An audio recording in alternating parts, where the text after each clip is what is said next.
In the small town of Nazareth, Pennsylvania, there's a gem of racing history tucked away in Pennsylvania's Lehigh Valley. Names like Petty, Unser, Andretti, Earnhardt, they've all experienced this unique one-mile track. And today, it hosts the stars of the Busch Series for the final time.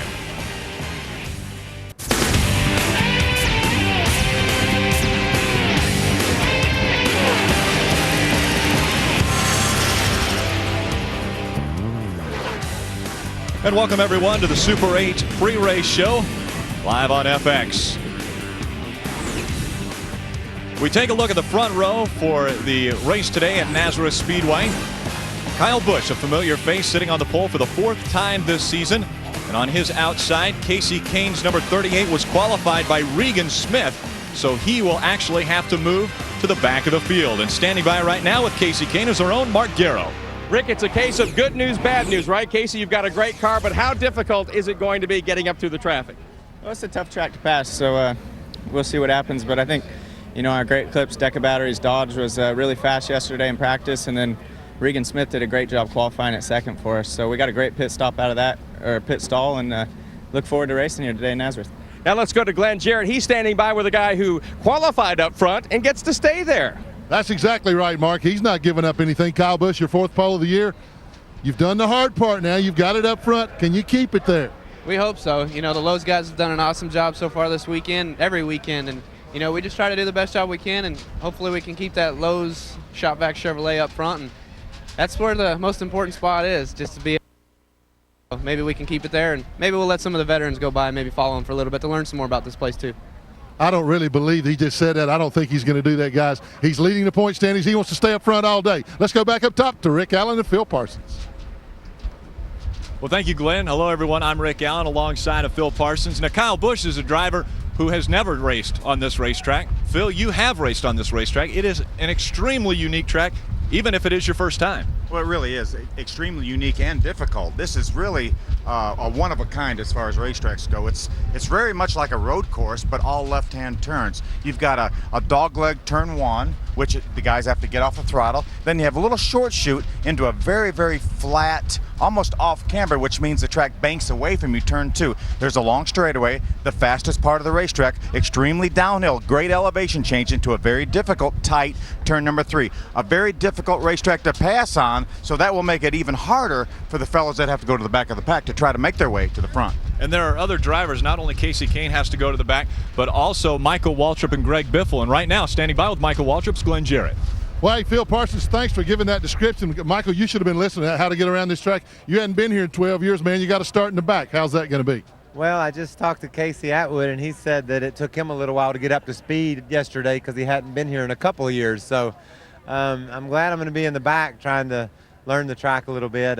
Shane Mill just did us a great job. He qualified the car right up front and gave Jerry and those guys all the input and knowledge they needed to get the thing set up right. So I just need a little bit of time to get used to everything and hopefully get us a win on our own Chevy. Well, good luck. Be careful out there. He had a great time last night going through traffic, guys. Finished fourth in the All-Star Challenge. And a great story of determination in NASCAR. He attempts to return to racing today. That's Jeff Purvis.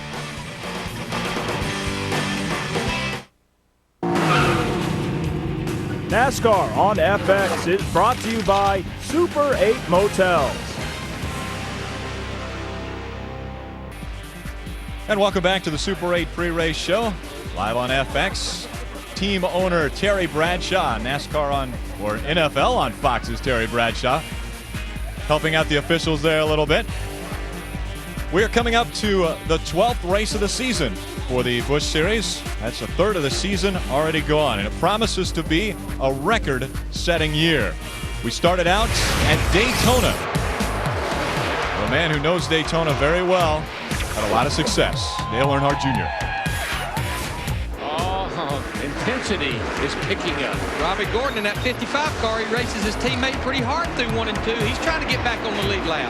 Meanwhile, Jamie McMurray in the 30 car eases it into turn 3, gets a run on the bottom. Robbie Gordon carries Harvick all the way to the top of the racetrack. Oh boy. Jamie McMurray. Bring it home, buddy. Come on, that's 4 in a row right here. 4 in a row. Stand up here, spin. Back her down, go low. Right here, there. Tosses out. for the checkered flag. Harvick takes it low. Kane dives to the bottom, and on the apron, Harvick wins it. Well, the king of burnouts. Biffle will see the checkered flag for his first Darlington Busch Series victory. All right, this will be the race right here. Remember, no red flag. Martin Truex crosses with 2 to go. No caution flag. Turn on. Benson got drilled by Strimmy. Strimmy's car is torn all to pieces right in front. Caution is out now. Caution is out now. They'll come around with 1 to go. White flag and caution. It's over at the moment of caution. Gotta love a first-time winner. White flag waves, and Matt Kenseth waves bye-bye to the field. Caution is out. The field is frozen. They'll come around to the checkered flag. Here they come, and Kyle Busch is going to try to hold him off. Boyer tapped. Oh, they're sideways. Look at Robbie Gordon on the high side. He gets all 4 cars, all the leaders. Caution comes out as Michael Waltrip makes the pass. I've seen a lot of wild finishes and not too many to match up to this one. Oh, around goes Boyer off the bumper of Hamilton, who takes another car into the wall with him. Now, caution is out. The field is frozen with 2 to go. Martin Truex Jr. will be the winner of this race. And Harvick has stalled his car. He's losing precious time. They're pushing the car down to road. It will not fire. Greg Biffle wins the Stater Brothers 300. And I wasn't California dreaming, and this ain't no winter day. What a battle between Hornaday Jr. and Truex Jr. Side by side for the lead. Everybody on their feet cheering Martin Truex Jr.'s 3rd win of the 2004 season. This is it right here. Last chance. Biffle's got to get to him. Can't do it. Can't quite make it. Kyle Busch scores his first Busch Series win. Good for him. And with that first win, Kyle Busch vaults himself to the top of the Busch Series standings. Martin Truex Jr., David Green, 2nd and 3rd in those standings. A couple Nextel Cup regulars, Michael Waltrip in 4th and Greg Biffle in 8th. Greg Biffle has already told us he's going to run all the races, and Michael Waltrip just might. 355 points separate your top 10. Well, 2 years ago, almost to the day, May 19th, 2002, Jeff Purvis was involved in what many thought was a career-ending injury. And it is great to see his face here at the track that accident occurred at. Our own Mark Garrow sat down with Jeff yesterday. Caution's out. Caution's out. Oh, really hard hit between Jeff Purvis and Greg Biffle over there. Right in turn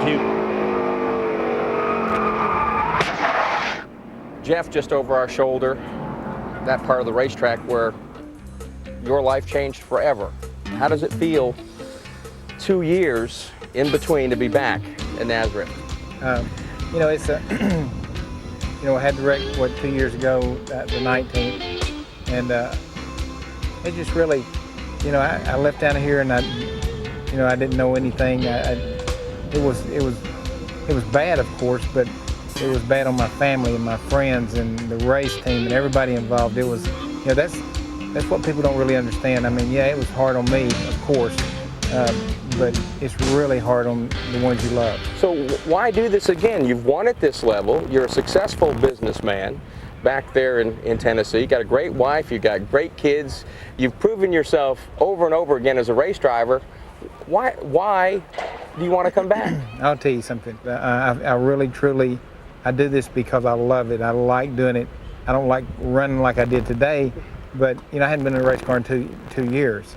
And so for me to come out here and think that I was going to sit on the pole, which I really did think, and you know, this is not an easy sport. This is what people need to understand. It's more like golf than it is riding a bicycle.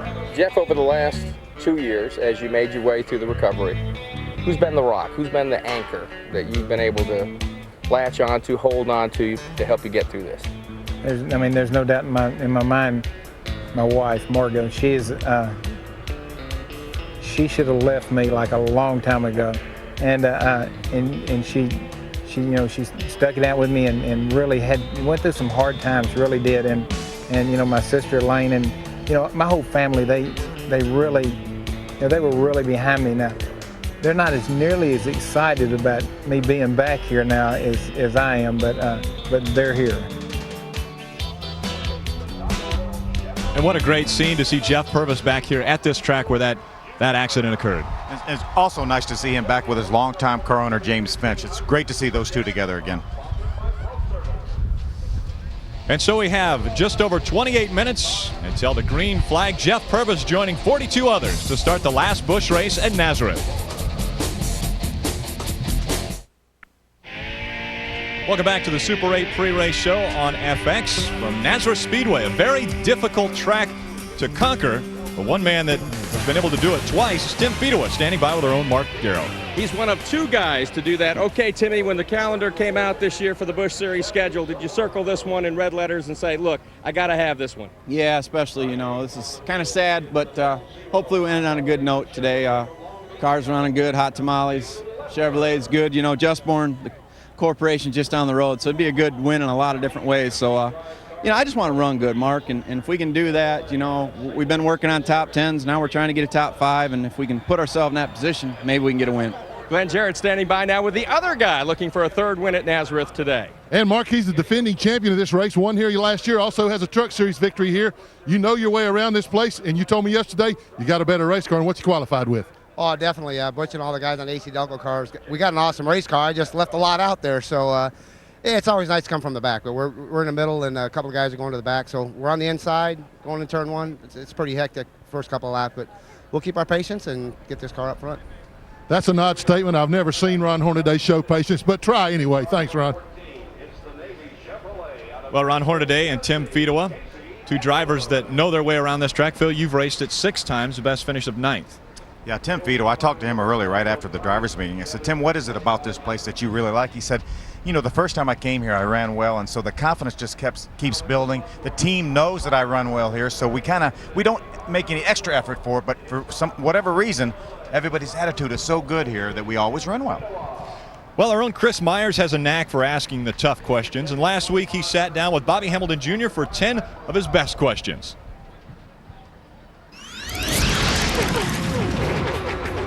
All right, AM or FM? FM. Music fan then, rather than talk radio? Oh, yeah. I don't. Too many commercials. I like to hear the music. All right. Al Pacino or Robert De Niro? Al Pacino. All right. Favorite movie of his do you like?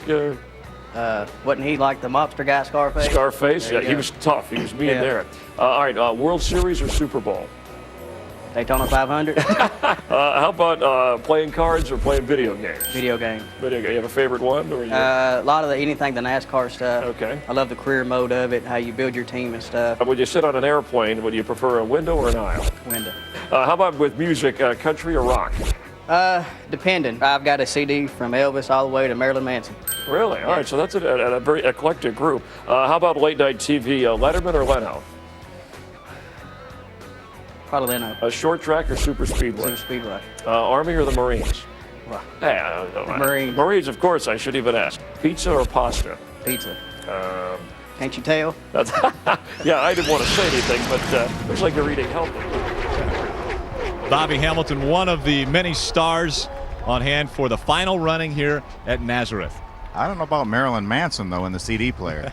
Well, he has some interesting taste. Next weekend, NASCAR returns for another full weekend of racing action.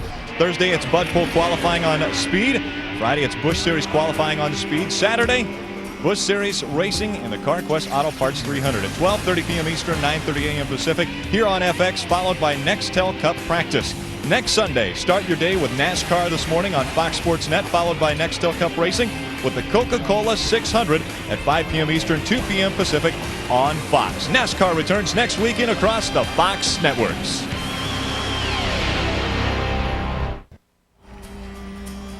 Welcome back to Nazareth, Pennsylvania. The Super 8 pre-race show continues on FX.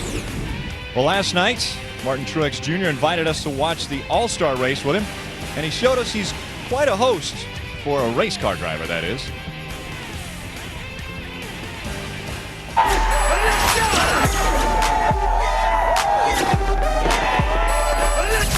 Martin Truex Jr. indeed is the fastest car on the racetrack. Here comes Truex. And he's Bristol's 5th first-time winner. Come on down, Dale Jr. You're the next contestant. Look at Truex and Jr. on the bottom. Truex wants the lead. Martin Truex Jr. will be the winner of this race. Come ahead, Martin. Thanks, Jr. Martin Truex Jr.'s third win of the 2004 season.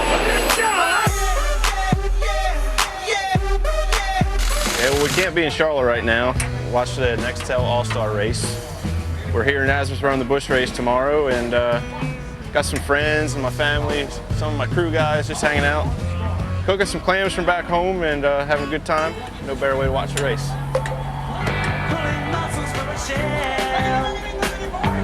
Boogity, boogity, boogity! Let's go racing!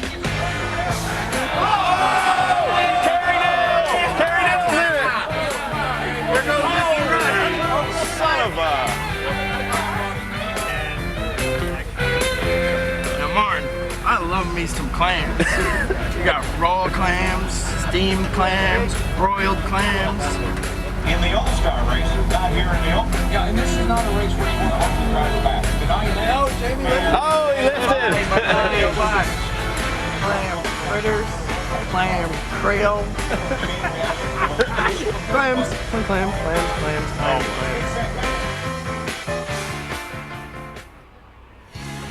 Oh boy, Jeremy, come on. 4 times when you gotta get going, you did 4. Yeah, you see that restart? You gotta get black flag. Whatever. He's got him. He's gonna beat him.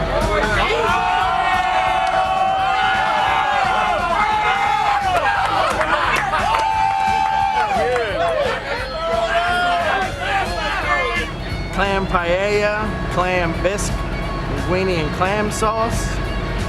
Clams Casino. Clams Casino. Hang around as long as you will let me. Let me. If you missed the Nextel All-Star race, unlike me, here's the highlights. Well, thank you, Martin. That was a pretty good toss for a race car driver. The pageantry at Lowe's Motor Speedway was definitely humpy-like. It didn't take long for action to happen there. The cars didn't even get to the first lap. They had a big wreck. Problems early on, and then the first winner was Tony Stewart. First segment, 8 cars were inverted. That was the number 8 on the phone. They put Michael Waltrip up on the pole. Jimmy Johnson has some trouble. Spins coming off turn number 4. Here's the pass for the lead. Matt Kenseth goes to the inside of Ryan Newman. Newman didn't change tires. Could have played a role in Matt Kenseth claiming the $1 million check at the end of the Nextel All-Star Challenge.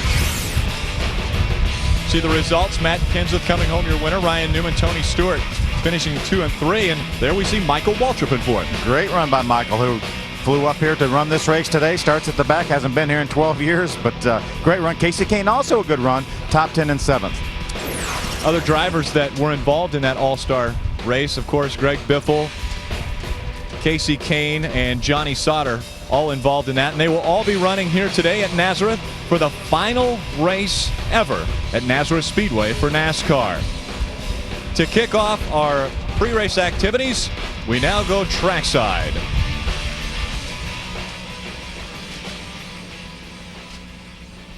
Let's pray.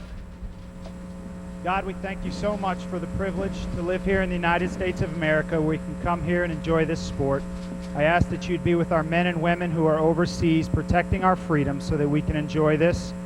We pray that you be with each competitor and everyone here at this event today at Nazareth, that you would keep us safe, and may we honor and glory you with all of our talents and abilities, and we'll give you the thanks in Jesus' name.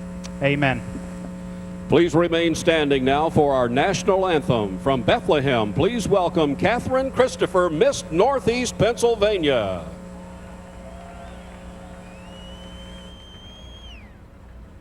Oh, say, can you see by the dawn's early light what so proudly we hailed at the twilight's last gleaming, whose broad stripes and bright stars through the perilous fight o'er the ramparts we watched were so gallantly streaming, and the rockets red glare, the bombs bursting in air, gave proof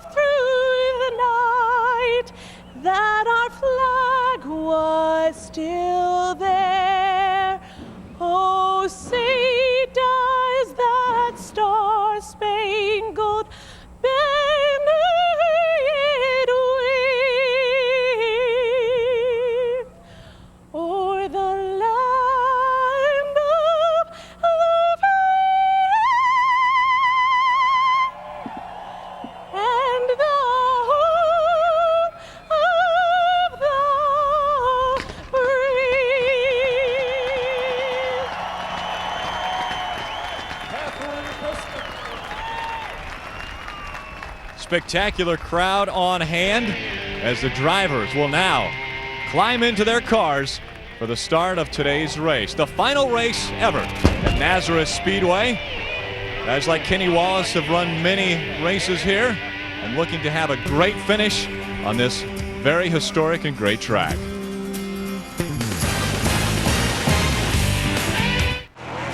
Welcome everyone to the Goulds Pump ITT Industries 200. Live on FX. Busch Series racing for the final time at Nazareth, Pennsylvania, the Nazareth Speedway. Let's go down trackside to Mark Garrow.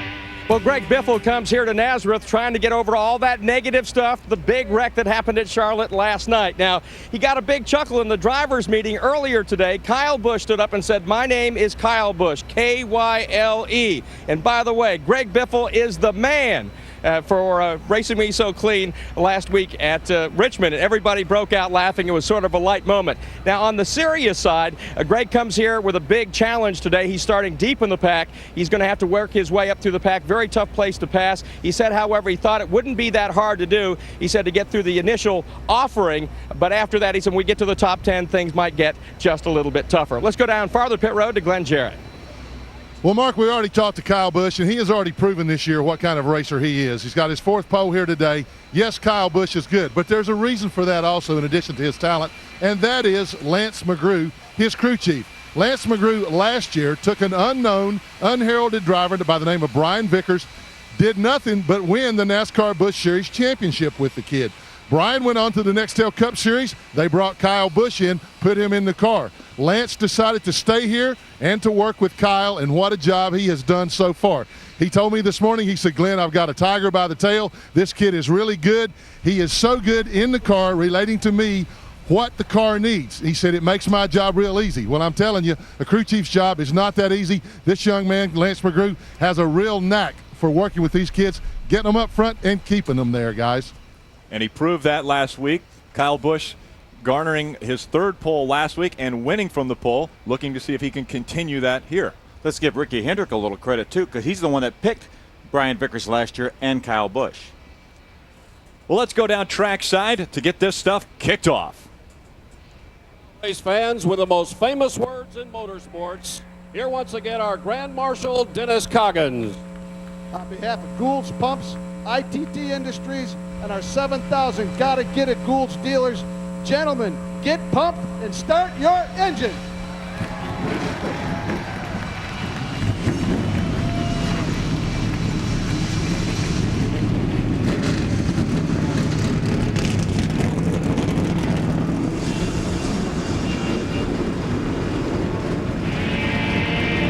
The engines are fired.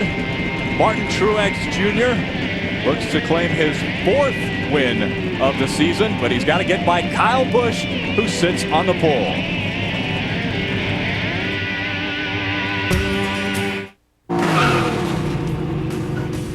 NASCAR on FX is brought to you by Nextel, by Reese's Peanut Butter Cups, by Stacker 2, and by McGuire's. NASCAR Busch Series racing continues on FX from Nazareth Speedway. Cars about to head out onto the track. Kyle Busch claiming the top spot, and currently the 38 of Casey Kane sits on his outside, but he's one of the drivers that will have to go to the back. Michael Waltrip inside 2nd row. That's a shot of Michael right there. This will be the first look he's had at Nazareth Speedway in 12 years on this pace lap right here. Michael Waltrip's 99 was qualified by Shane Meal yesterday. What a great job by the substitutes. We had Regan Smith qualify Casey Kane's car on the outside pole, and Shane Meal jumped in Michael Waltrip's car. Shane's only about a foot shorter than Michael, jumped in that car, put a wooden block on the gas pedal, and qualified that thing 3rd. Ron Hunterday Jr., as we mentioned earlier, has 2 wins on this track, looking to claim his 3rd and quite possibly last win. There's another winner right there, Randy LaJoy. The 82 car, the Goulds Pump Special. Row number 9, David Green and Paul Menard will make up that row, starting 17th and 18th respectively. There's Martin Truex on the outside back there, row number 10. Clint Boyer, a rookie, on the inside of row 11. Robert Presley, a former winner, out to his outside. This track, as you had mentioned, Michael, being able to see it for the first time in 12 years, we talk about its uniqueness, but people really don't understand it. There is elevation changes. It's not your typical oval that you would normally think of when you're talking about tri-ovals. Well, without a doubt, as I mentioned earlier, it's more of a road course to me, but it's all left-hand turns and you don't shift. Because all 3 turns, essentially there's 3 turns. Some people say there's 6. Some people say there's only 2. They don't count the dog leg right after the start-finish line as a turn. So every turn is completely different. Everyone is a challenge, and you have to have a compromise in your setup. You see the last rows here. Some of these drivers are opting to allow some of the Cup drivers to start just in front of them. They'll back up behind them. And so some of the people that are starting in the back are going to allow Greg Biffle, Michael Waltrip, those guys to move up just a couple spots for factors of they don't want to be involved in an accident early on with those guys trying to get by. Well, I think that's a great move. They obviously know that those Cup drivers are going to be faster than they are, so why make it harder for them to pass them? Why not just get behind them and then maybe follow them? They will end up losing less time by doing that than they would if they started in front of them and then had to be passed. Well, let's go down. Mark Garrow. I think you need to watch out for Kenny Wallace today, guys. He's been running very, very well as of late. Here at Nazareth, 5 top 10s, 7 top 15s, and 8 tries, and has led each of the last 6 Busch races at this racetrack. His best finish is 3rd, so he only has to improve 2 spots to get up there to victory lane and win this last race at Nazareth. What you got, Glenn Jarrett? Well, Mark, another guy that bears watching is Jason Keller in car number 22. Jason is a former winner here. He is tied with Tim Fedewa for the most top 10s of all time with 7 here at Nazareth. This is a car that he has won with in the past. The last time they ran it was at St. Louis a few weeks ago, where he finished 3rd. Jason Keller and his new crew chief, Wes Ward, have really started to click. I'm going to go out on a limb, guys, and say he's my pick to win this race today. Not a bad pick there, Glenn. I don't think he's going out on a limb. Not much of one at all. Let's take a look at the track description, if you can put it into stats and words. Yeah, as we mentioned, it's a 1-mile racetrack. You see the banking, 3 degrees turn 1, 4 degrees turn 2, turns 3 and 4, 6 degrees. That is very, very flat. 10 degrees is fairly flat for a racetrack. So this racetrack all the way around almost seems like it's banked the wrong way. So it's a very, very challenging racetrack. As we mentioned earlier, the backstretch, 1,200 feet, is the fastest part of the racetrack. And our race analysis, 200 laps, 200 miles, of course, 1 mile tri-oval. The pit windows, 85 to 95 laps or miles. Remember, these drivers qualified with these setups. They impounded the cars last night after they qualified, so they have already lost 3 laps of fuel. Now they're going to have 3 pace laps, so that pit window for the first stop could be a little less than what we're seeing, 85 to 95 laps. And they do want to finish this race under green, so the last lap that they would have a red flag come out would be lap 195. If a caution comes out after that, they would have to finish under caution if they can clean the track in time. We take a look at the weather here at Nazareth, Pennsylvania. A beautiful day. The sun is out, clouds drifting by, ever so slowly, but another gorgeous day in Pennsylvania. Greg Biffle said he wanted this racetrack to get hot and slick. That's what his setup is for. That's why he didn't qualify all that well. Mike McLaughlin qualified his car. That's why he was a little bit of a handicap, but he said he wants it to be hot and slick. The sun beating down on the track. Current track temperature, 118 degrees. The pace car moves on to pit road. Kyle Busch will see the green flag for the final race of Nazareth Speedway, and we are underway with Busch Series racing.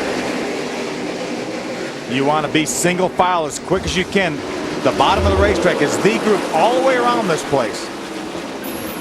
That very difficult, what we'll call turn 2, as they come onto the backstretch. Kyle Busch putting a little distance between himself and second place, the 22 of Jason Keller. Tim Fedewa up in 3rd place. What a great job he does at this racetrack. I can't get over how good he is at this racetrack. Two wins, led a lot of laps here. Does a terrific job. Kyle Busch will lead the first lap and get the 5 bonus points. That's the 7th time Kyle Busch has led a race this year, and this is only our 12th race. Just turned 19 a couple weeks ago. What an incredible talent he is. Already 4 Busch poles for this young man in just 12 races. That is a great percentage. If you can bat .333 in baseball, you'd be a Hall of Famer. Got his first career victory 1 week ago at Richmond.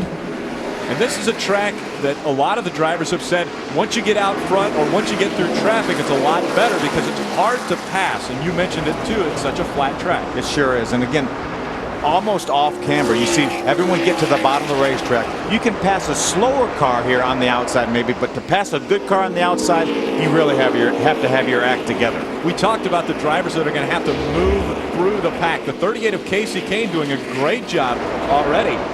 He has, like we mentioned, started at the back of the field, but moved up to 25th already and looking to move up some more positions as well. That is a terrific move so far. You see him following Jeff Purvis. We've documented his story. So great to have him back in that yellow transportation Dodge of James Finch's. See, looks like Stacy Compton on the outside there. Side-by-side racing as they go down the back chute. Stacy Compton on the outside of Mike Bliss.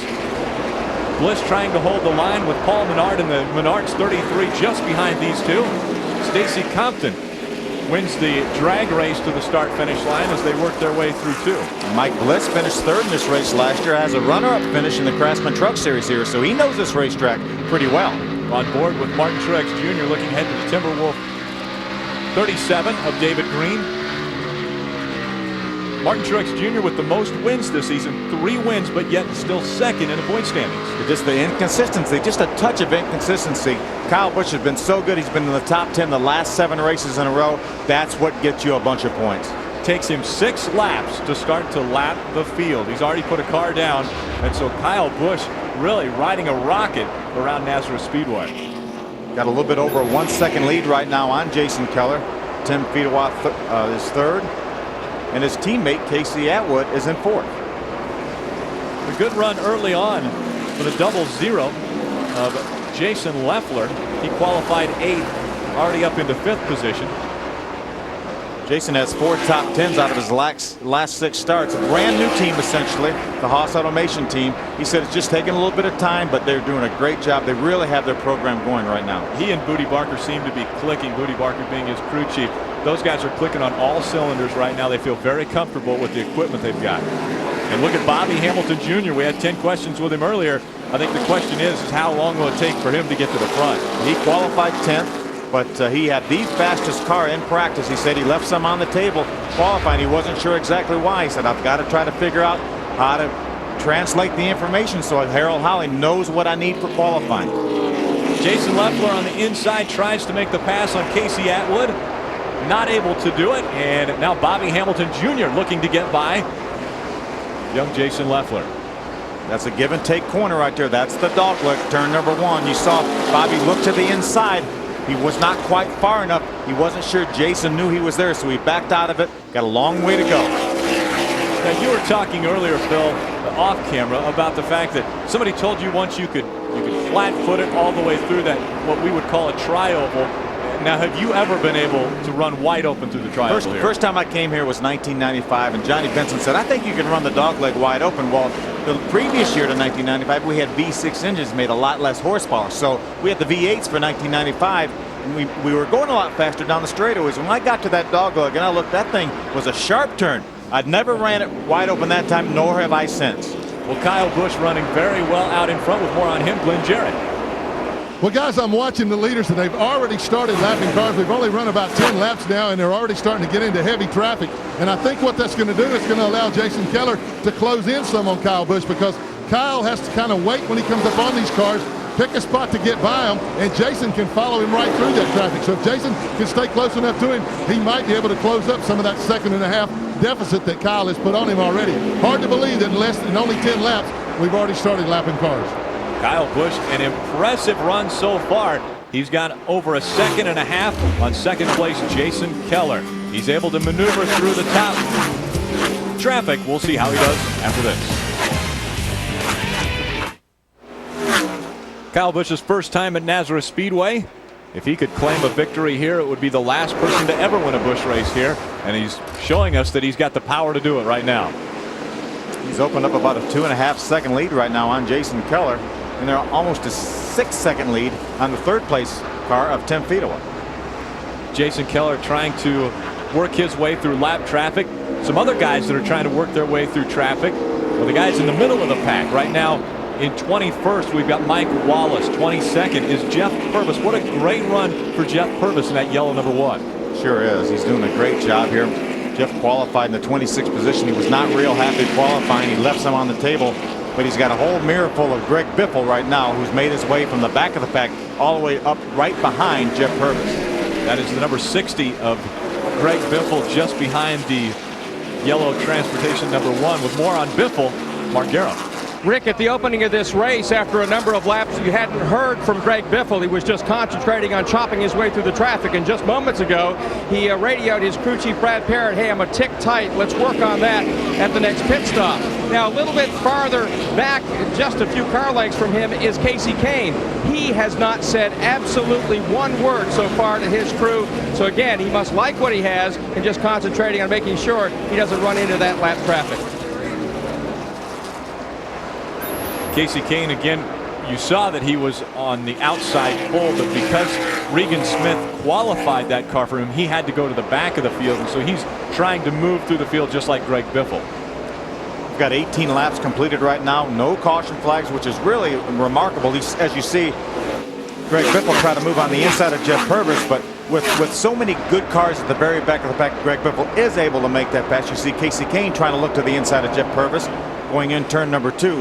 But all the guys doing a terrific job. The slower cars doing a great job moving out of the way of these faster cars, and the faster cars showing a lot of patience in getting by the slower cars. And sometimes it's very difficult, I'm sure, for a driver to say, I've got to move over for a faster car, but they understand that once that car goes by, they can hop back in, run their lines, and then fix their cars at the first break. That's right, and sometimes the shoe will be on the other foot too. They may want that luxury afforded them later on. Strimmy moving up 3 spots from his starting position of 11th to 8th currently. Out in front, Kyle Busch, almost 2 seconds on Jason Keller. Tim Fedewa, Hamilton Jr. wrap out the top 5.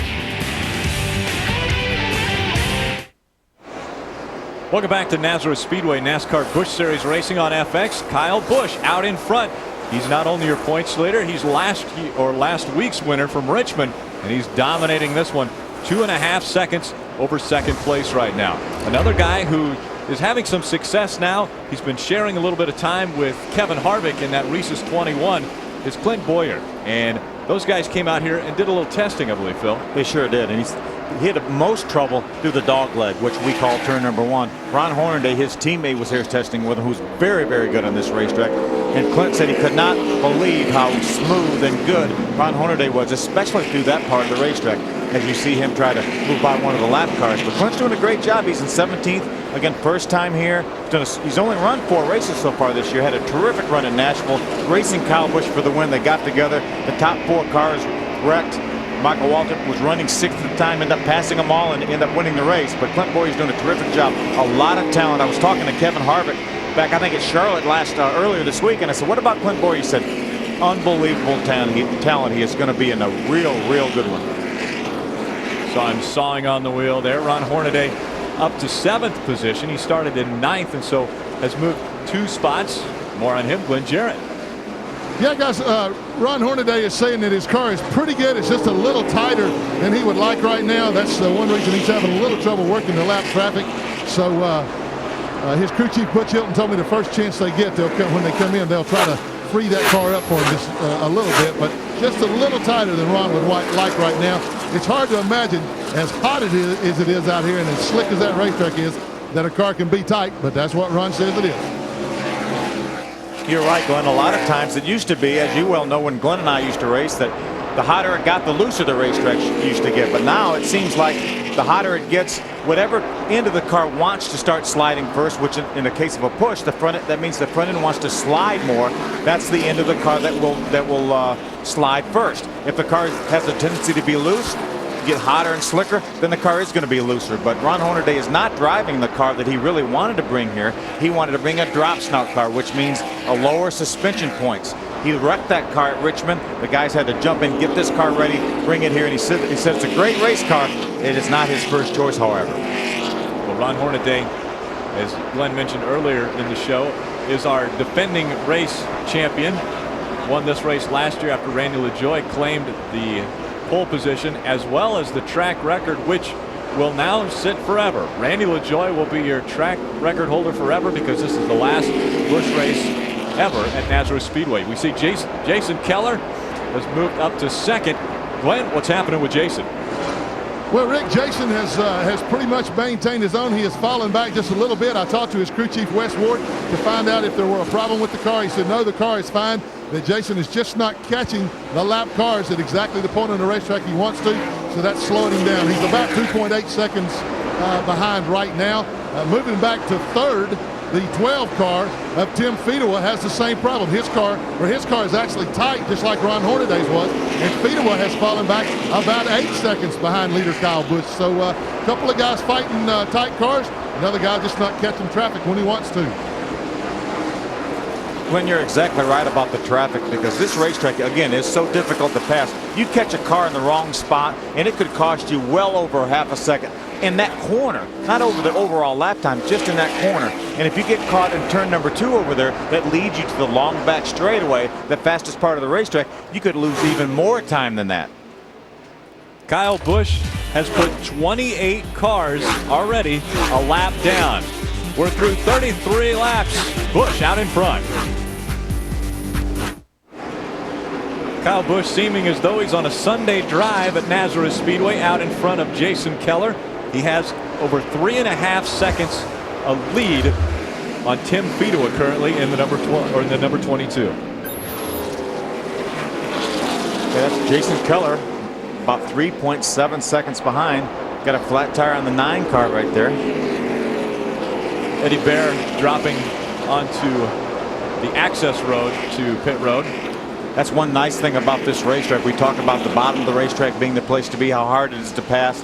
They have an access road to come in and out of the pits here, and the cars are obligated to use that access road. They have a commitment line like we see at a lot of the racetracks, but they have to use, there's the entrance to that access road coming into the pits right now. They will have to use that access road as they make a pit stop. Real tight racing. Casey Atwood in the Navy number 14, just in front of the Marines number 25. A little bit of battle for the armed services right there. But great racing. Those currently 3rd and 4th, and 4th and 5th. Tim Fedewa up in 3rd, and Bobby Hamilton back in 5th currently. It's been our top 5 pretty much this whole race so far. With more on Bobby Hamilton, Mark Garrow. Well, Rick, he is running 5th, but you would think, losing as much ground as he is to leader Kyle Busch, that perhaps he may be communicating with his crew chief Harold Hawley on how to make the car better. That couldn't be farther from the truth. Harold just told me Bobby hasn't said a word. He's just behind the wheel, ripping it and ripping it. Guys like Casey Kane, Michael Waltrip, Greg Biffle, all starting at the back of the field. Michael Waltrip currently is in a little bit of danger of going a lap down. He sure is. He's just a few seconds in front of the leader. That's him trying to get by the 36 car of Steve Grissom. Michael's he's actually passed Casey Kane and moved ahead of him. You see Casey right there, the orange car. But Greg Biffle now has made a pretty major move. He's all the way up to the 18th position. But these fellas right here, Michael Waltrip, Casey Kane, Steve Grissom, are in severe danger of going a lap down. Kyle Busch is breathing down their neck. Michael Waltrip at the beginning of the season mentioned that if things went well for him, he was going to try to run the whole season. And this was about the time in the season that he said he was going to make his decision. Well, last week at Richmond, it almost made his decision up for him. He did not have a good race a week ago. Cut something down right there, went very high there. Got into the back of Mike Wallace and spun out here. 4 times Michael Waltrip was involved in accidents or problems. And so a disappointing day for Michael Waltrip. He was your points leader early on in the Busch Series, and then Richmond definitely did not help him in that chase for the Busch Series championship. Yeah, that was the hardest hit right there, the last of the 4. But Michael obviously is committed to running here. He's committed to running Charlotte next week and then Dover. So, you know, he still may get back in this thing as he tries to get by Jeff Purvis and maybe run for this thing. Mark? Michael Waltrip right now is reporting to his crew chief he's sliding the right front tire, so he, like a number of drivers, battling a tight condition, and also one of a number of drivers with Kyle Busch now in his rear view mirror, hoping they catch a quick yellow flag. And Kyle Busch is the guy who doesn't want to see the yellow come out, because the faster he can click off the 200 laps here, the faster he'll see that checkered flag. Kyle Busch out in front at Nazareth Speedway.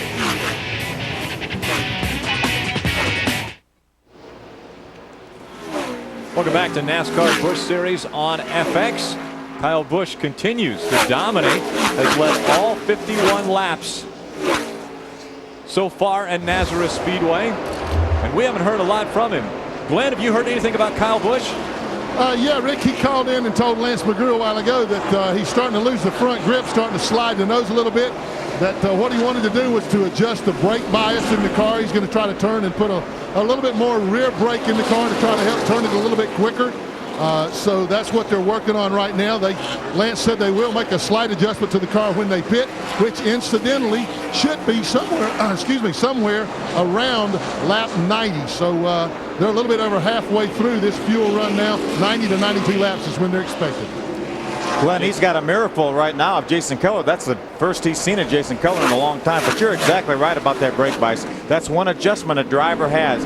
As Glenn, as you well know, if the car is pushing, you want to put some more rear brake, which means it stops the rear of the car a little bit more percentage-wise than it does the front. Now, if you were loose, you would want to dial more front brake in. But Kyle Busch is going to dial a little bit of rear brake in, try to help that pushing condition. Right now, he's got a miracle of Jason Keller. We had talked earlier about 3 seconds was the difference between the 5 of Kyle Busch and the 22 of Jason Keller. Well, if they go by the start-finish line, 0.14 seconds separate the leader and second place Jason Keller. Now Jason Keller has led the most laps here. 151 laps he led back in 2002. But Kyle Busch has led all of the laps so far. So Jason Keller trying to reel in that #1 position. For the first time, here comes the 5 of Kyle Busch. What a great move by Jason Keller. He got down on the power coming off turn number 3. He was able to out-accelerate Kyle Busch and take the lead. For the first time, Kyle Busch has lost the lead this entire race. And that's the first time Jason Keller has had the lead this season. That's incredible. As good as that team always in, that's a championship caliber team. That's the same team that won the championship with Jeff Green. Jason Keller's been second in the points before, so this team knows how to win. Jason Keller knows how to run well here too. His 3rd race he has led here.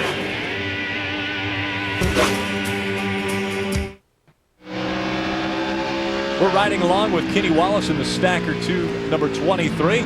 We take a look at the Stacker 2 track fact. Average start of our Nazareth winner is 5th. Currently out in front, Jason Keller started 4th, so he could actually improve that average. Yeah, and see, it's going to be a little bit deceiving if somebody like Casey Kane or Greg Biffle wins the race, because they really started to the back of the pack, but they officially will get credit for starting wherever their cars were qualified. Speaking of Casey Kane, he has just now gone a lap down. That's our leader, the 22 of Jason Keller. Casey Kane right behind him, 1 lap down now, and there's our 2nd place car of Kyle Busch, the 5 Lowe's car. There are actually 23 cars on the lead lap currently. Out in front of them is the 22 of Jason Keller. Got Johnny Sauter in the pits. He's the first of our leaders, or of our good competitive cars, that has made a pit stop. He's going to get 4 tires. It's a little bit early. We've only completed 63 laps. We fully expected everyone to run about 80 laps. And Johnny Sauter could be just not thinking that the car is worth anything. Mark, what's going on? That team decided to short pit because the car was so tight they were losing too much ground. So they thought, let's make the adjustment, let's get in here, get fresh rubber before the lead cars do, and perhaps we can pick up some valuable track position, gain some ground, and maybe hold it after this series of green flag pit stops. Boy, the worst thing could happen to Johnny Sauter right now is for the caution to come out, because he will be at least 2 laps down should the caution come out before our leaders make their pit stops.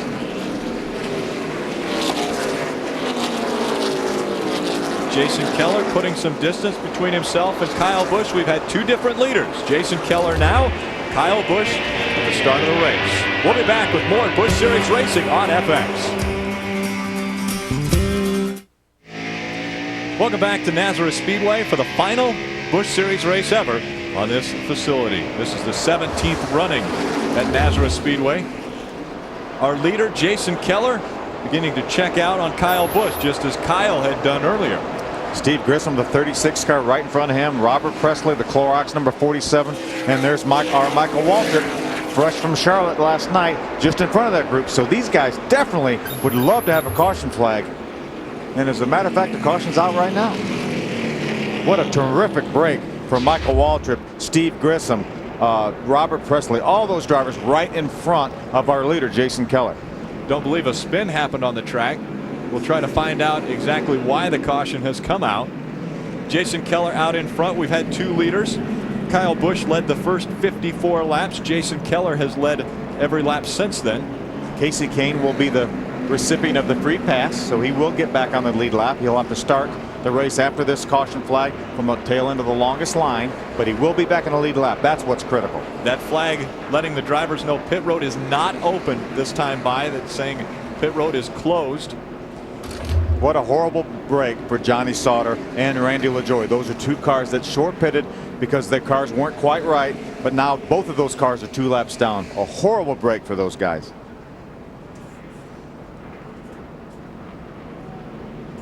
There's no racing back to the caution flag. So when the caution flag is displayed, everyone holds their position. If there's a question, they will ride side by side with the car that they are in question with, and then NASCAR will make a decision. And you see everyone in single file line, so no questions up in front.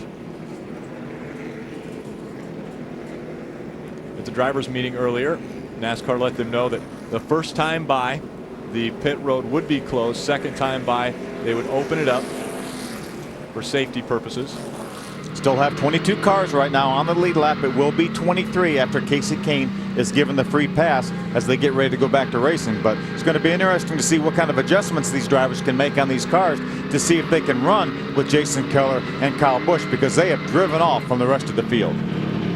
Well, Phil, will any of them just take 2 tires for trying to get track position to come off of pit road onto the track? I really don't think so, because they've gone so long. They've gone almost a full run anyway. They've gone 73 laps. They're going to be pitting on lap 74. I think every one of these drivers will take 4 tires this time. They will have to go at least 2 pit stops. You can't make it on 1 because of fuel. If somebody would, they would be getting better fuel mileage than has ever happened in the Busch Series. So you see the green flag flying, and Jason Keller will lead the lead lap cars onto pit road as they work their way around the access road. We will throw it down to Mark Garrow and have him tell us what's going on down on pit road. Mark? Well, the first of the top cars coming in at this end is Bobby Hamilton Jr., the Team Marine Ford. Now, the cars behind him have already dropped out, so he's got a clean entrance and a clean exit. They'll change 4 tires. Now, what they're trying to help with him is that the car is tight, so they're changing the air pressure on the right side tires. They're also taking some wedge out to try to free the car up, to try to get it to turn for Bobby. They're already around the left side of the car. They drop the jack. He's down and away. A good stop for this crew. They've made the adjustments. Let's go to Glenn. Well, Mark, and Jason Keller, the leader's picks, he's got a rear grip problem. They're going to add a little bite to the car. They're going to go down 1 round on the track bar. They're going to take a pound of air pressure out of the right rear. The only changes that he is going to make. Meanwhile, next door at Kyle Busch, he has a lot of problems. They're going to try to put a rubber in the right rear spring. They're also going to take some tape off of the brake ducts. The brakes are really, really hot. He couldn't turn the car. They're also going to put a piece of tape on the nose to try to increase the downforce on the front of the car. The Marines team very happy as Bobby Hamilton Jr. first off pit road on our first set of pit stops. So the Marines getting the job done, getting Bobby Hamilton Jr. out in front for the NASCAR Busch Series race at Nazareth.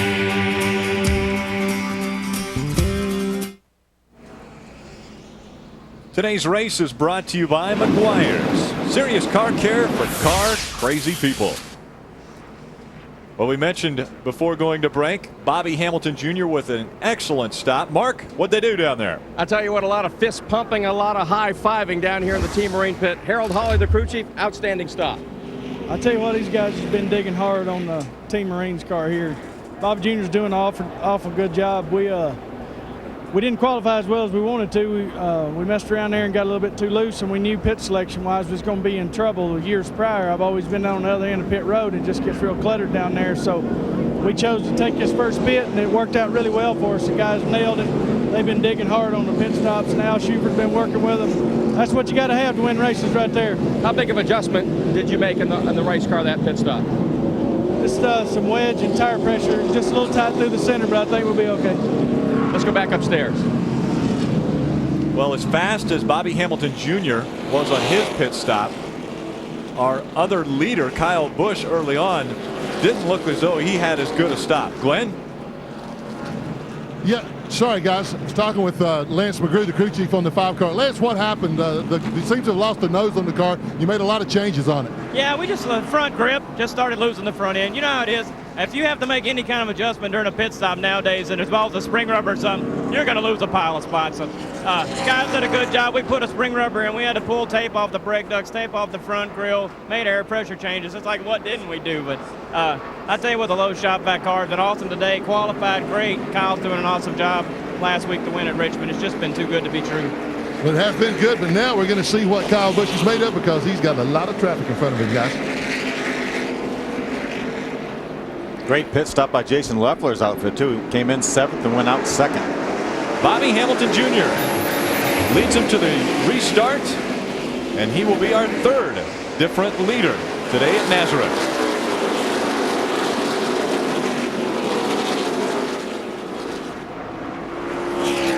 Jason Leffler also with a good stop.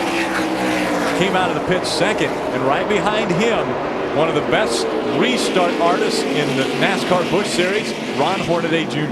Well, he sure is. There's nobody any better on a restart than Ron Hornaday.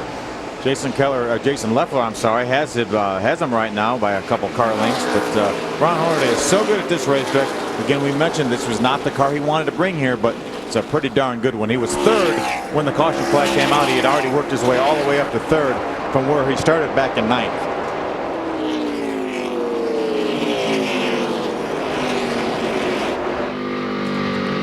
Two guys making the move up. Martin Truex Jr. in the Taco Bell number 8. Started 18th, currently 9th. That's David Green, the 37 car right in front of him, trying to work underneath Tim Fedewa on the 12 car. Another great pit stop by David Green's bunch. He came in 13th and came out in the 8th position. Here's a great battle for 2nd. Jason Leffler out in front in the 00. Ron Hornaday in the 2. And Ron Hornaday, defending race winner here from a year ago, wants to get past Jason Leffler so he can set his sights up front to Bobby Hamilton. Bobby Hamilton has opened up almost a 2.5 second lead in what, just 2 or 3 green flag laps. So he really has a great race car. We mentioned earlier that he was the quickest car in practice, and practice was a little bit deceiving as far as looking at the sheet, because these drivers spent most of their time practicing in race trim because these cars were impounded. They did no changes to these cars after qualifying. They absolutely were not allowed to touch them other than to take a little bit of tape off the front of the cars and maybe adjust the air pressure. Were the only adjustments they were able to make since qualifying. Clint Boyer made the comment that when he was following Ron Hornaday around this track in testing, he was unbelievably smooth. Right now, Jason Leffler has a whole bunch of Ron Hornaday in his rearview mirror. You see Ron laying off him in the center of turn number 3 down there, trying to get the power down, trying to turn underneath Jason, but Jason is using a little bit higher exit and able to get down on the power and actually open up a little space on Ron Hornaday that time. And while this battle continues for 2nd, that gives Bobby Hamilton Jr. the opportunity to put distance between himself and the rest of the pack. The 14 Navy car, Casey Atwood, following Ron Hornaday. He's currently running in the 4th position, and Mike Bliss is up to 5th. Great battle for 7th. David Green in the 37. Currently in 6th. Actually, 7th is Martin Truex Jr. in the 8th. Let's listen to Martin Truex. See how he works the throttle. You see him? This is turn 2, the exit. He has to pedal the throttle till he gets the car swung out to the wall. Hard, wide open down this downhill back straightaway. You see him tries to get the car turned into center, then easy down on the throttle. Try to apply just a little bit of throttle as you go towards the start-finish line. Now here comes the dogleg. See him off the throttle. Back in the throttle, right at the center of the corner, the apex of the corner, to try to swing out to the wall. Here we are back under the bridge in turn number 2. Climbing ever so slightly there. As he comes out of 2, he goes downhill then into turn 3. Bobby Hamilton Jr. trying to check out on the rest of the field. Jason Leffler holding on to second, but for how long? Ron Hornaday Jr. right on his tail.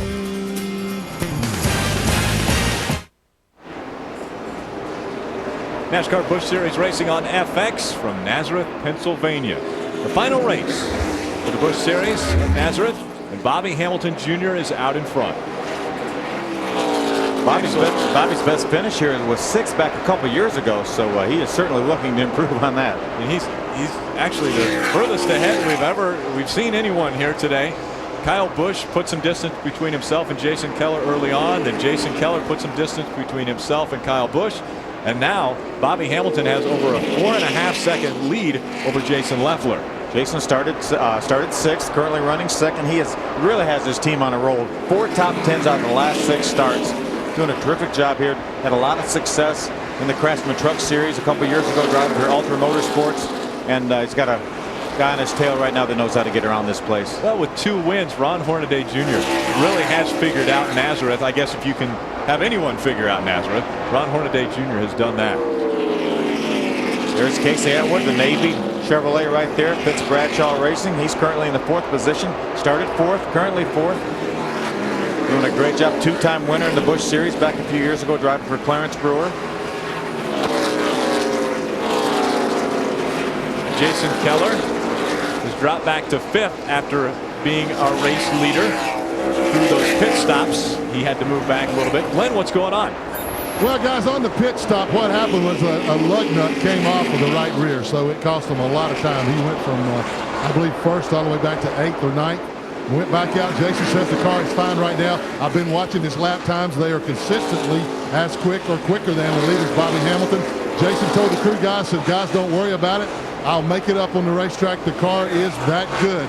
Right now, he's proving it. The problem they're having, these guys coming from back in the pack, Jason Keller and Kyle Busch were used to running in clean air, free air where there's no traffic. Now they're having to race cars that are running about the same lap times they are, and they're picking up a little bit of an aero push. But Jason says he thinks he can get back to the front.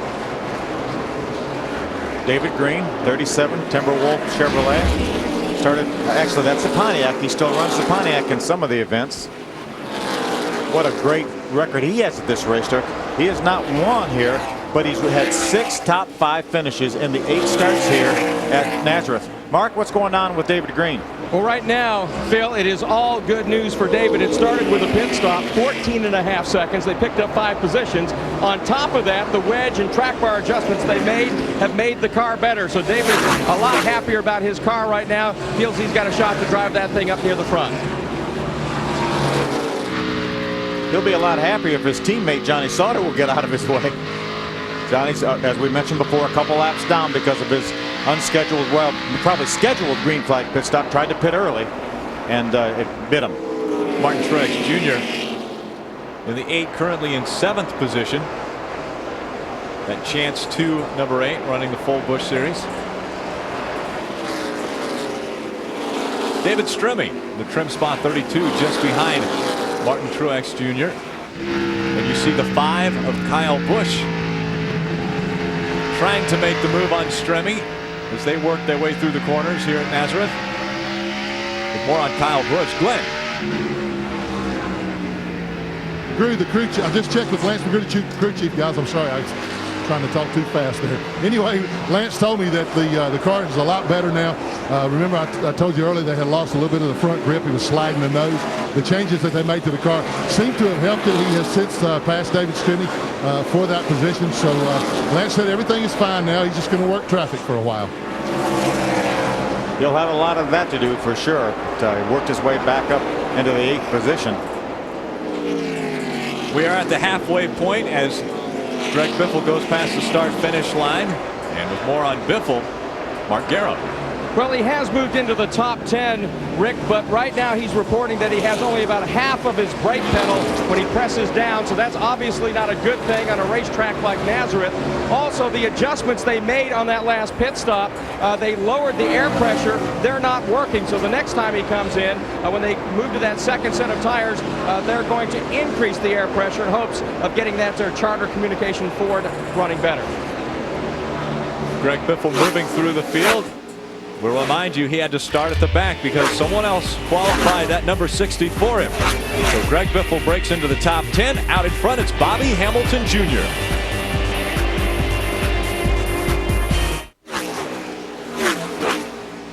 Welcome back to the Goulds Pump ITT Industries 200 on FX. Bobby Hamilton Jr. out in front. He's been leading since lap 75. Means 30 laps in front of the pack for Bobby Hamilton Jr. A little bit over a 5-second lead right now on our second place car, Jason Leffler. Ron Hornaday Jr. 6 seconds behind our leader. We're just behind Leffler in third position. Jason Keller was able to get by Casey Atwood for the fourth position. He's about 7 seconds behind right now. Kyle Busch, after leading the first 54 laps of the race, has dropped back to 8th position. That happened mostly in the pit stop that took place, and Kyle Busch actually looks as though he's been involved in maybe a little altercation. You can see right in the very front grill area of his car, he's got a little bit of damage, so he's had to move somebody out of the way, just like he might do with Johnny Sauter here, unless he gets by him fairly quick. Johnny Sauter 2 laps down right now. He slides up out of the way, and you know that's almost a situation right there where Johnny Sauter says, hey, I see Kyle Busch coming. I know he's faster. So I don't cost myself a whole lot of time. Let me drive in this corner. I'll slide up a little bit, give him the bottom of the racetrack, and I won't lose 1/10 of a second, which is exactly what he did there. Pretty good move by Johnny Sauter. Kyle Busch, our pole sitter. The Taco Bell trivia question today: who is the only pole winner to win a NASCAR Busch Series race at Nazareth? Now, Phil, I would expect you to know this, being as though you've run 6 races here. I was here when that happened. Unfortunately, it wasn't me, but you want me to give you the answer, or we want to look at the answer later? Well, if you know it, go ahead and fire it at me. Elliott Sadler. That's very good. Elliott Sadler, 1997, was our pole winner and ended up winning that race. Yeah, that was Elliott's first career Busch win. Both driving for Gary Bechtel. The Marines 25 of Bobby Hamilton Jr. looking as though he's untouchable right now. Well, we know we're going to have another pit stop. What a great clean race so far. We've only had the 1 caution flag. I think the record here is 3 caution flags. It's the minimum amount of cautions we have ever had here. So he's got a great lead right now. He would love to see this race go green all the way, so he wouldn't have to worry about getting caught up. Whoa, a little trouble right there. And look at that. Jeff Purvis moves on the inside of both of them. Casey Kane got a little loose in the 38. Moved up the track, and Jeff Purvis moves right by. Robert Presley got in the back of Casey Kane there. Let's take a look at that again. See, Casey Kane leads this group down into turn number 3. Here's Robert. He gets sideways. That's what happened. Had to get off the throttle. Robert Presley, the 47 car, got in the back of him. Jeff Purvis drove by them both. Now Casey's raced Robert down into turn number 1 there, and Robert was able to go ahead and make the pass and take over the 19th position. And that's that corner that we're talking about, where they're coming from actually an elevated position. They're coming downhill into that turn, and so a lot of drivers say that it's like Martinsville, where they've got to really get on the brakes so they're not going too fast into that corner. And we got to report that Greg Biffle was having a brake problem, and I tell you, you don't want to drive into turn number 3 without all your brakes. You use all the brakes you have getting in turn number 3 here. You don't use hardly any brakes going through the dogleg turn number 1, and just very little brakes going into turn number 2, but you use all you have going into turn number 3. There's a good shot of Greg Biffle. And Greg was talking about his brake problems early on, but currently he's in 10th position, trying to reel in the top spot, which is held by Bobby Hamilton Jr. Jason Leffler, Ron Hornaday, Jason Keller, and Casey Atwood are your top 5 at Nazareth.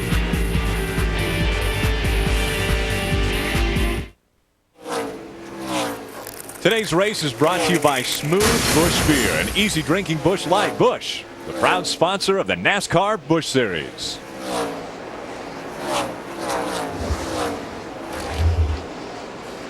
Our biggest movers today, Greg Biffle, advancing 33 positions. Again, had to start at the back because his car was qualified by another driver. Michael Waltrip and Casey Kane also in that same situation. Yeah, exactly. Our top 3 biggest movers had to start at the back by virtue of somebody else qualifying their cars. Martin Truex has a nice move going. He's all the way up in the 6th position right now. Take a look at this pass. Kyle Busch puts on David Green. Just gets down on the power a little bit coming off turn number 3. Beats him down to the start finish line, which allows him to get into turn number 1, the dog leg, before David Green. Great job by Kyle Busch. And you saw Kyle Busch going through that dog leg almost a little sideways, like he had maybe put a little too much into it going in. Yeah, he wanted to make sure he cleared David Green by the time he got to that dog leg. You do not want to go through that corner side by side. So he might have got on there a little bit hot, got a little bit loose off the corner. We heard he was pushing before. They made that car out. Kyle Busch currently running in the 7th position. Just in front of him, the 8 of Martin Truex Jr. in 6th. Jason Leffler with a good run here as well as the past couple weeks. He's sitting in 2nd position. Ron Hornaday Jr. was right on his tail, but he's able to put a little distance between himself and Ron Hornaday now. But Bobby Hamilton's still over 4 seconds in front of 2nd place Jason Leffler. But several laps ago, we talked about Bobby Hamilton being over 5 seconds ahead of Jason Leffler. So Jason is actually catching him right now. That time by, he's less than 4 seconds, 3.84 seconds behind Bobby Hamilton. That's because Bobby Hamilton has some pretty heavy traffic. You see right there the Clorox number 47 of Robert Presley. He's the next man on Bobby Hamilton's hit list. He wants to put a lap down. We saw the difference there between our leader Bobby Hamilton Jr. and Jason Leffler in the 0-0. Now Jason Leffler beginning to reel in that leader. And Jason Leffler has never led a lap at Nazareth Speedway before. And I'm sure he would like to do it at this final running of Nazareth race in the Busch Series. You see at the top of the screen there's 76 laps to go. That means the next pit stop these drivers make will be the last one they will have to. So everybody right now is in their window. So should we get a caution flag, everybody comes to pit road. That should be the last time we'll see them. You see the differential between Bobby Hamilton Jr. and Jason Leffler. He's eating away at that lead. He's bringing Ron Hornaday with him because right now you've got four cars within 5 seconds right now, where before Bobby Hamilton had over a 5-second lead on 2nd place. With more on Jason Leffler, Glenn Jarrett. I just talked to his crew chief, Robert Booty Barker, and Robert told me that the car is actually kind of tight right now, but must not be too off of that. I asked him how tight, and he said, well, too tight. And I said, well, how tight is too tight? He said, well, he just doesn't like it, but he's still reeling the leader in. So he said they would make an adjustment on it on their next and final pit stop, hopefully their final stop, but just a little bit too tight to Jason's liking now. Of course, Jason's one of those guys come out of open wheel racing, and he likes the car a little bit free, a little bit loose, but he's still doing a great job out there running 2nd, and at the rate he's going, he may be leading before too long. They are at a record pace right now, Rick. We've only had the 1 caution flag for debris. The race record for this race is 104, a little over 104 miles an hour, and right now they're at a probably 120 mile an hour pace, 122 mile an hour pace. So they would establish the all-time record for Nazareth because there's not going to be another. As we mentioned earlier, Randy LaJoie will hold the track record for qualifying. Did that last year. It wasn't improved yesterday. And so that will go in the record books forever. Good look at the long back straightaway downhill into turn number 3. A fairly tight corner. Use all the brake you have. There's Mike Bliss making the move on the 0-2 of Hermie Sadler. With more on him, we go to Mark Garrell. Well, guys, you talked earlier about how this was a roval, all left turns, but had a little bit of road course, but people didn't shift. Well, Mike Bliss is fighting a very tight condition right now in his race car. So what he is doing, he is shifting, going down into turn number 3, and using that to try to pick up some ground and try to make up for a race car that isn't handling quite as well as he would like right now. Mike has a lot of damage on the left side of that car. That may be why his car's not handling quite as well as he would have liked. More than likely that happened from a lap car. We saw Mike well up into the top 10 earlier before that pit stop. You see all the damage there. The left front fender is poked in front of the tire. That will hurt his front downforce. He's now currently being shown in the 14th position, but he was in the top 10 prior to that first caution flag. Well, let's take a look back at what happened to the 20. Tim Fido on the inside, the number 12 there, just slides out a little bit. Makes a little bit of contact with Mike Bliss. Now when we get down to start finish line, nobody wants to back off.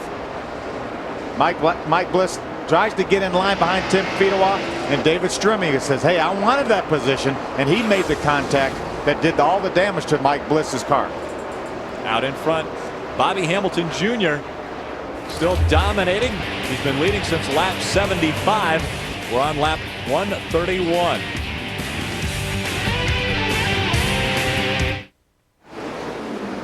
And welcome back to Nazareth, Pennsylvania. We are currently on the 12th race for the NASCAR Busch Series, and as you see, the standings after 5 races for the NASCAR Craftsman Truck Series. Dennis Setzer, for the first time in his career, out in front of the point standings after just winning another race at Lowe's Motor Speedway. What a terrific win for Dennis Setzer and the Chevrolet team. They looked like Carl Edwards had that race won. We thought Michael Waltrip was going to win that race. They had a late caution flag. He and Carl Edwards got together. Carl trying to go for the lead. It messed up the front end on Michael's truck, so he ended up falling back to, I think, a 5th place finish. But Carl Edwards thought there was going to be a caution flag, had the lead with a couple laps to go, backed off. Dennis Setzer drove by him. The caution never came out, and Dennis won that race. And a guy who I'm sure doesn't want to back off at all is Ron Hornaday right now, moving up to 2nd. He just got by Jason Leffler. Let's take a look at how he did it. Here they are coming off turn number 3. Ron got the power down. Now he's going to try to beat him to the dogleg. You do not want to go through here side by side. Jason Leffler realized that Ron Hornaday was on the inside. He had position. He backed off enough to let Ron Hornaday get in there. Good move with about 60 laps to go. And Ron Hornaday Jr., the back end of that car never came out on that curve, and so he's got that. As you see on the inside of that corner, there's some ripple strips, and all the drivers pretty much drive over the ripple strips, and they're pretty rough. But what it does, it makes that left front plant. You get a little more grip because you go over that ripple strip, and that allows the car not to be as tight as you exit that corner. So that ripple strip really helps the handling of the cars. Bobby Hamilton Jr. out in front of Ron Hornaday by just over 2.5 seconds. And so now Ron Hornaday trying to reel in Bobby Hamilton to win his 3rd Nazareth race. One of 2 drivers that have won 2 here, Tim Fido and Ron Hornaday, the 2 drivers with 2 wins at Nazareth. Tim Fido right now currently just outside the top 10 in the 12th position. Ron Hornaday now, he has some fairly clean racetrack, and he's gaining on Bobby Hamilton. There's a great battle right there for 5th. That's Casey Atwood, the Navy Chevrolet number 14, and Martin Truex. They're putting a lap on Clint Boyer. He's now 1 lap down, currently being shown in the 21st position. With more on Martin Truex Jr. Mark. Well, you know, guys, he is used to coming from the back to the front here at Nazareth. We were here a couple of years ago. He won the pole position for a Busch North race, but he did not pass the inspection, so NASCAR put him in the tail end of the field. So all he did was get down to business and drive his way up to a 5th place finish. So Martin Truex knows how to get it done here when it comes to getting through traffic.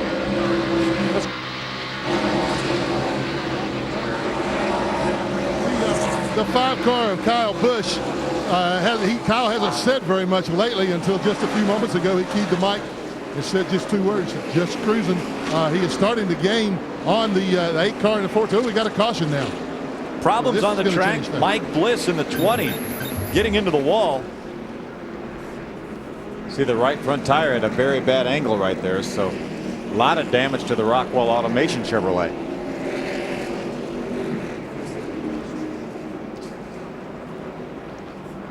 Just over 50 laps to go right here, so all these cars will be making pit stops.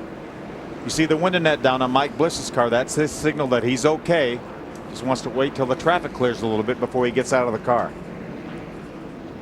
Another car that has stopped on the track, the 43 of Aaron Fike, stopped coming out of turn 2. But as you mentioned, Mike Bliss letting the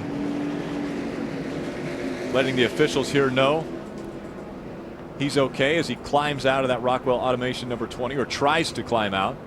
As I'd mentioned, the 43 of Aaron Fike stopping in turn number 2. Not sure what problems he is having.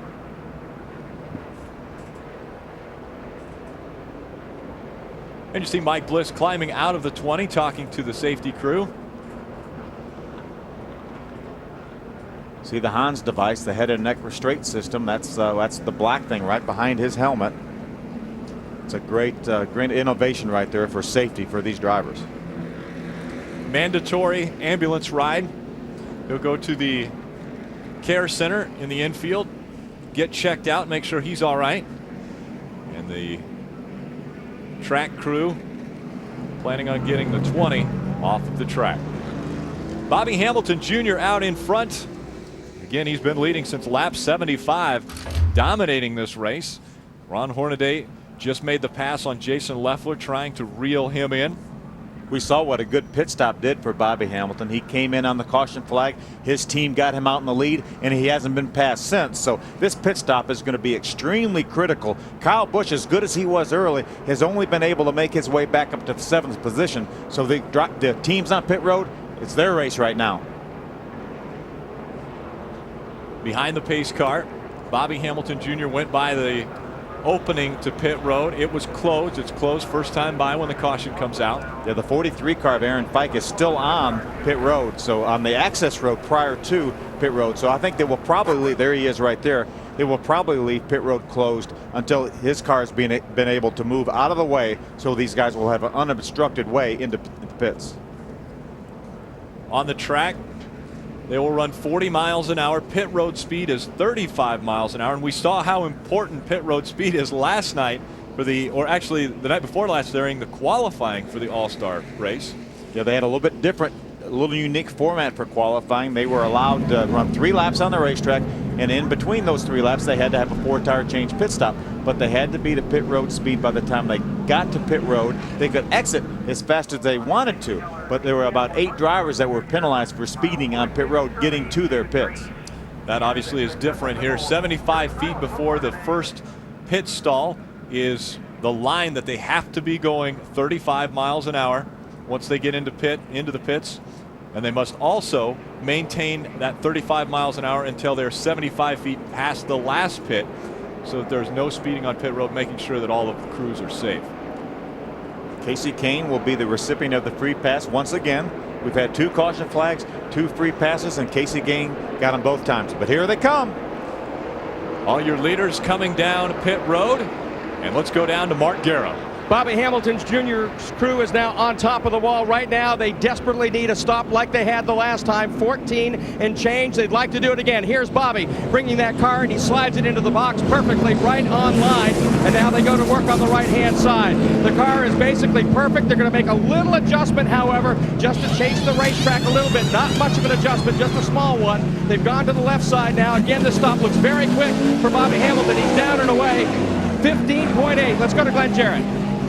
Big problem down here with Ron Hornaday. The tire carrier got tripped on twice now. He has fallen over the right front tire. He tripped one time, lost the tire. Then they threw the tire right in front of him as he ran back. This is going to cost them. And we're going to make a track bar adjustment. The car's a little bit tight, so we're going to loosen up on it. I see 3, 4, 5, 6, 7 cars. Oh man, this is costing Hornaday. That was really unfortunate. Jason Keller in the 22 car also had a bad pit stop with only about 50 laps left. When we go green, guys, I don't know if they got time enough to get back to the front. It's going to be tough, Glenn. Look, you see the 5 car still in the pits right there. That is going to be disastrous for Kyle Busch. We take a look back at what happened with Ron Hornaday. He had problems. Here's his crew, and you see the tire carrier actually getting clipped, it looked like, by Mike Bliss. Jason Keller, the 22 car that's pitting right in front of Ron Hornaday. Now he's got to run back around the car, but that holds the pit stop up, and that's just enough. These pit stops are so critical right here. Here's crew chief Butch Hilton. Not real happy with what went on pit road. Very disappointed AC Delco team, as they were running very well, having problems in the pits. That'll back them up when we come back. Racing action from Nazareth. We're under caution number 2 for the NASCAR Busch Series race at Nazareth Speedway. Ron Hornaday Jr. crew had a little bit of problems coming in. Jason Keller, the 22 car, is going to try to drive in his pit. Now he's going to actually drive across the line, the box that is Ron Hornaday's. You see the white lines right there and there. That's Ron Hornaday's pit box. You see he makes contact with a tire carrier, actually made contact with a tire, fortunately, and it spun the tire carrier around. You see the tire changer right there, take the tire off. Now he has to wait for his tire, and that's going to cost him some valuable time. Another angle right there. The tire changer actually had to jump out of the way of Jason Keller, and then he made contact with the carrier, but it cost him valuable positions on pit road. He came out in the 9th position. These guys don't want to battle a 3,400-pound car because obviously they're going to lose that battle. They sure are. Fortunately, he hit the tire and not the person, though. Take a look at the movers on pit road. Hamilton Jr. first coming in, was able to get back out first. They've had a great start.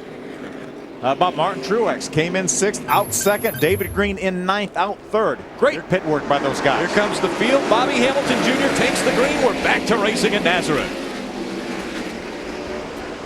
A great restart for Martin Truex Jr. right behind Bobby Hamilton Jr. And that is the battle for the lead.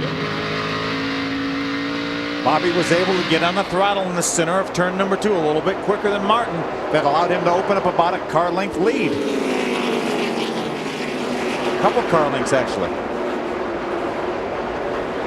There's David Green, the 37 Timberwolf Pontiac. You don't want to have him in your mirror here at Nazareth. See Martin go through the dog leg. Now turn 2. Bobby Hamilton's pit crew did a great job. Got him out in the lead. Came in first, came out first. That's all you can expect.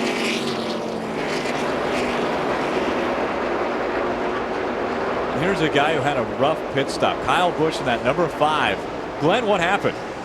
Pretty simple, Rick. Kyle came in trying to pull as far forward as he could because he is the furthest pit stall down. He got too far forward. The crew went ahead and jacked the car up, started changing the tire. The NASCAR official waved them off. They had to let the car down, push it back, then re-jack it. That's the reason that Kyle fell so far back. They've had a tough time in the pits today. This is normally one of the best crews out here. For some reason, they just seem to be a little bit out of sync today, and it's going to cost them in the final rundown because, as I said earlier, less than 50 laps ago, that's not enough time to make up all this track position that he lost. Glenn, you're exactly right. He restarted after the first caution back about 10th or 12th position and only made his way up to about 7th or 8th prior to that caution flag. So Kyle Busch's shot at victory pretty much is out the window right here. He's going to try to get back and get as many positions as he can right there. There's Kenny Wallace, the Stacker 2 Chevrolet on the inside. Kyle Busch is going to try to drive on the outside. Gets up in the loose stuff there. Casey Kane following him in the 38. They're side by side as they go past the start-finish line. They fall back in the line, going through the dog leg. Kyle Busch has a good head on his shoulders. He doesn't make many mistakes. He needs to be patient right now, knowing, hey, I'm not going to win this race. I overshot my pit. It's not going to happen. I've got to use my head, try to get all I can get. If I can get back in the top 10, that would be great. And we'll go on to Charlotte next week. Take a look at that group coming down the backstretch. Whoa. Robert Presley completely sideways. He may have had a little help from Kenny Wallace, and then Kyle Busch and Kenny Wallace made a little contact. Mike Wallace looked way to the inside, said, whoop, no room there. I think they were all kind of trying to feel out what was going to happen in front of them. Riding along with Kenny Wallace in the Stacker 223. Bobby Hamilton Jr. continues to lead in Nazareth. The Marines 25, running very well. Looking for his 6th win. Problems for the 60. Greg Biffle coming down pit road, and you notice he didn't use the access road. And as he rolls up to his pits, it doesn't look like he could stop. Looks like he couldn't stop, or else maybe they said, hey, if you have a terminal engine problem, just drive it on the pit, go ahead behind the pit wall to the garage area. But we heard him have problems earlier in the race with brakes, so I wonder if maybe that's the situation. Greg Biffle taking the 60 behind the wall. Take a look at our race summary. 4 different leaders. Kyle Busch, Jason Keller, Bobby Hamilton Jr., and Ron Hornaday have all led this race. Average speed 108.24 miles an hour. That is better than the race record so far. 104.772 was the fastest race run here. We'll see if that will be broken today. Got a new second place runner right now. David Green has been able to get by Martin Truex for the second position. Greg Biffle was one of the drivers who was doubling up.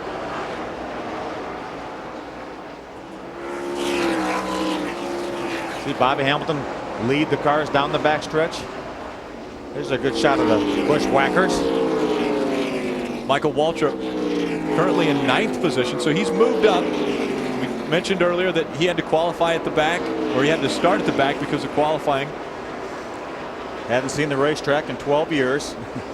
Hadn't run a lap since 12 years. Doing a great job. And you just saw Greg Biffle getting off of the track, and right now Mark Yarrow has caught up with him. He's done an awful lot of work this weekend and nothing to show for it. Greg, was it engine or was it brakes?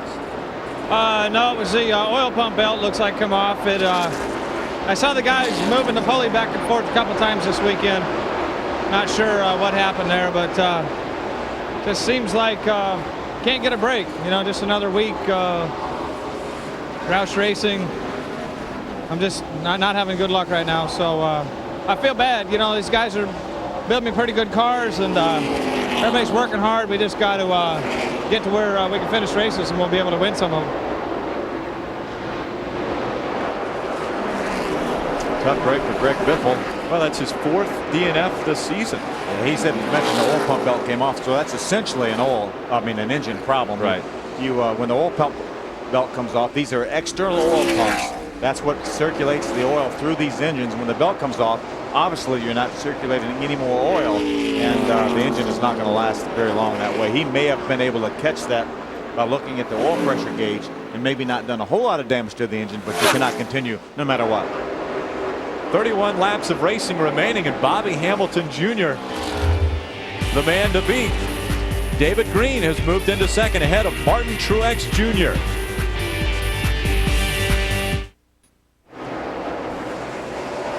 NASCAR Busch Series on FX continues from Nazareth Speedway. Hamilton Jr.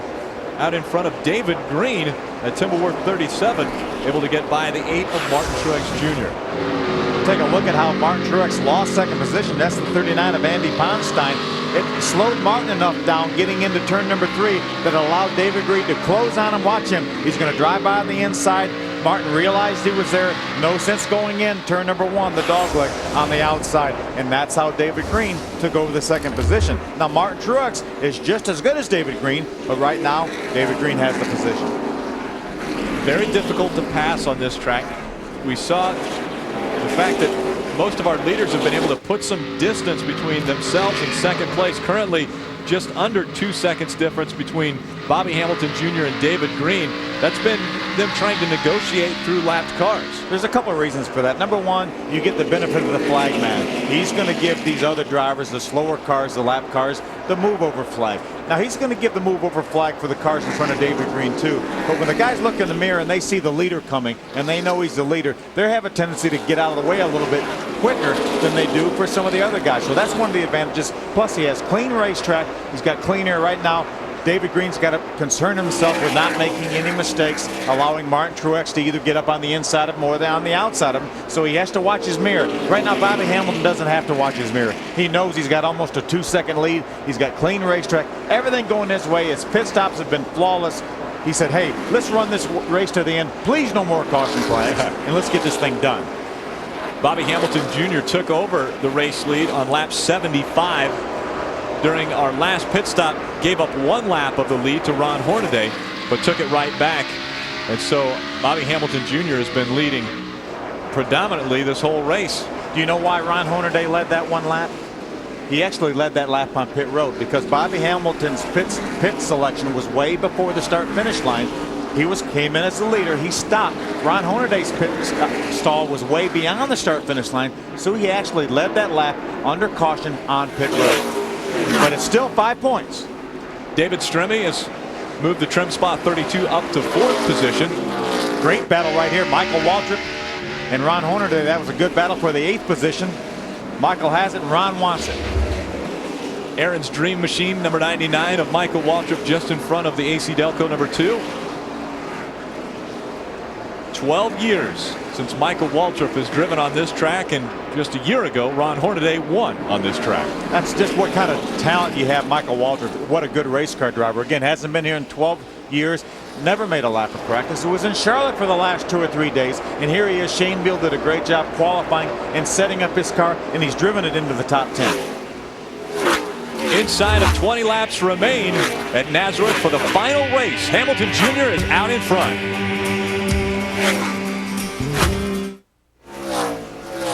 Welcome back to Nazareth Speedway, NASCAR Busch Series racing on FX.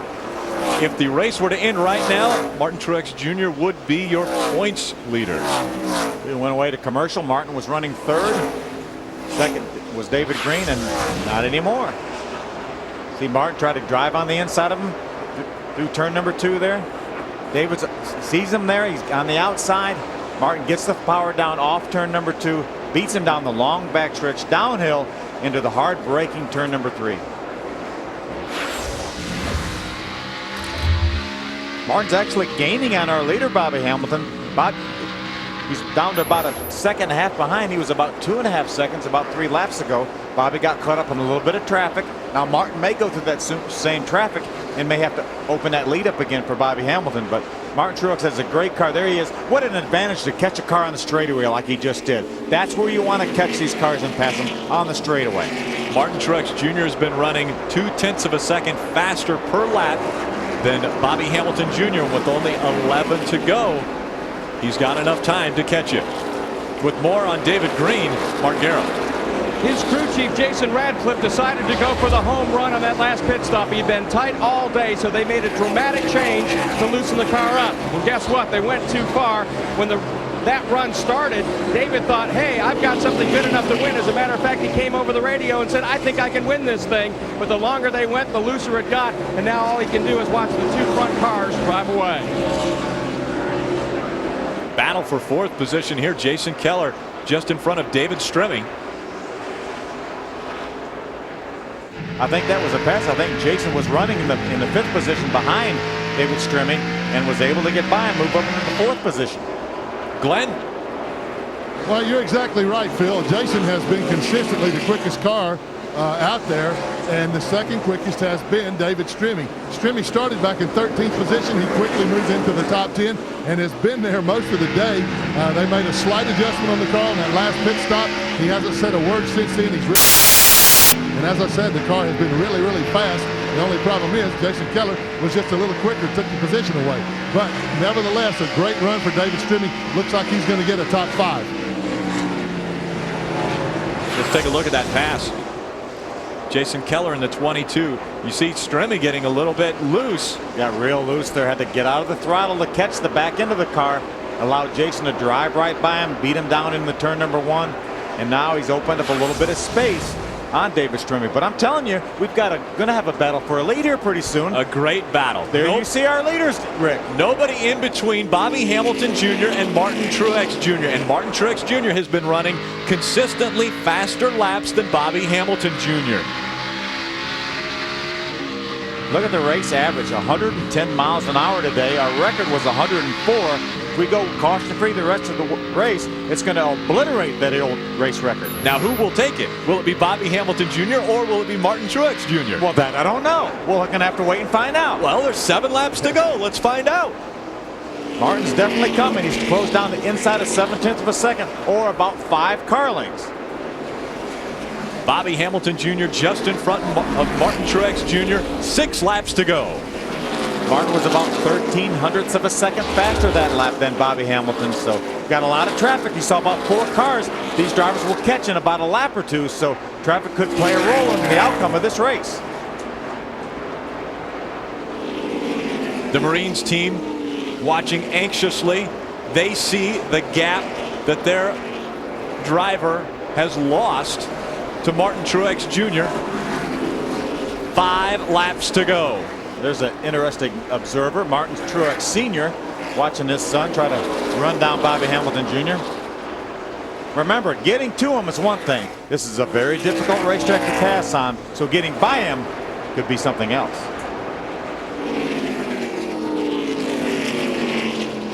the chance to number 8, Martin Truex Jr. Trying to reel in the Marines. Number 25 of Bobby Hamilton Jr.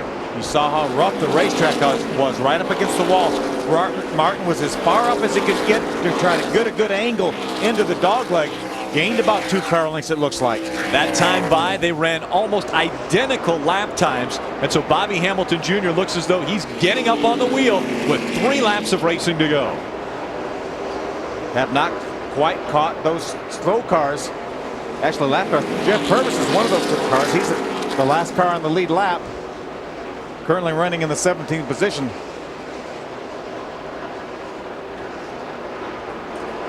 There they are exiting turn number 2. That was Bobby Hamilton's Jr. shouting words of encouragement to her husband.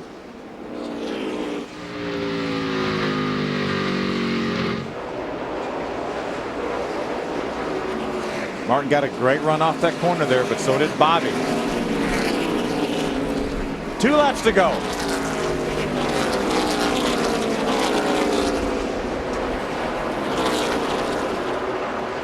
Two miles. Martin Truex Jr., Bobby Hamilton Jr. Here they come to lap traffic. What a big break for Bobby Jr. to be able to catch that lap car of Mark Green on the back straightaway. Mark moved over to the outside. Bobby drove by on the inside. Did not cost him any time whatsoever. White flag comes out for Bobby Hamilton Jr. We've got some cars too wide right in front of Jeff Purvis, the 1 car. He's right on his bumper. Here comes Martin Truex Jr. on the outside. They're in lap traffic. Bobby Hamilton Jr. on the inside. It's a drag race down the backstretch. They come into turn number 3. Bobby Hamilton Jr. moves to the outside. Here comes Martin Truex Jr. as they come out of 4. And Martin Truex Jr. will take the checkered flag at Nazareth. What a terrific finish. Bobby Jr. drove in that corner a little bit too hard, slid up the racetrack into the lap car, and allowed Martin Truex to drive by for win number 4. Unbelievable finish in the Busch Series. Martin Truex Jr. claiming the victory, his 4th of the season. And how many laps did he lead? The most important one. The last one. They came up on the lap traffic, the slower lap traffic. Bobby Hamilton Jr. got loose, moved out, and wasn't able to hold off Martin Truex Jr. Let's go down to Glenn. And we're standing here with Kevin Mannion, also known as Bono, the crew chief. Man, what an exciting finish. I tell you, we struggled a little bit yesterday in qualifying. Man, I just, me and Martin and Mike and all the guys, we talked about it over clam dinner last night. And Martin did an awesome job today with traffic. Traffic was a real pain today. And just want to thank God and all the guys back at the shop and DEI and Chance too. It's awesome. Awesome driver. Now I got to ask you, are you happy as a clam? Yeah, happy as a clam. Go celebrate. That's Bono, otherwise known as Kevin Mannion, the crew chief. Man, what an exciting finish, guys. He told Martin on that last lap, he said, Martin, be on the wheel. Lap traffic will have a bearing on the outcome of this race. What a profit. Let's take a look again as they got down the backstretch. Bobby Hamilton out in front, just on the outside of Martin Truex Jr. He tried to move over to block him. He went in the corner a little bit too hard, slid up the racetrack, made contact with Mark Green. It allowed the bottom of the racetrack to be open for Martin Truex to take the pass and the win. 4 wins on the season. A disappointment, Stephanie Hamilton. After leading so many laps, to lose it on the last corner. And this is the opposite side of that coin. Martin Truex Sr.